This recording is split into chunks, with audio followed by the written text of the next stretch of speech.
Tentato omicidio. Con questa accusa gli agenti della squadra anticrimine del commissariato di polizia San Marco hanno arrestato due giovani di 24 e 21 anni di nazionalità kosovara e albanese per l'aggressione con coltello avvenuta il 2 luglio scorso nella zona di Rialto. Li hanno individuati stanotte alle 2 a Lido, nei pressi del lungomare Marconi.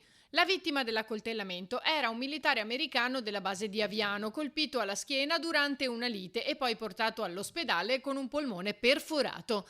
Un altro invece era stato pestato a sangue. Entrambi si sono salvati. L'aggressione era nata al culmine di un diverbio che ha visto contrapposti tre militari statunitensi e un gruppo di persone, compresi i due arrestati. Solo grazie all'intervento dei colleghi i due aggrediti erano riusciti a mettersi in salvo. Le indagini seguenti avevano portato all'identificazione dei due aggressori, tra cui quello che è considerato l'esecutore materiale del tentato omicidio, ed era scattata subito una denuncia con la richiesta all'autorità giudiziaria dell'applicazione dei due provvedimenti cautelari. Sulla base delle prove raccolte, il 10 agosto il giudice ha emesso l'ordinanza di custodia nel carcere di Santa Maria Maggiore.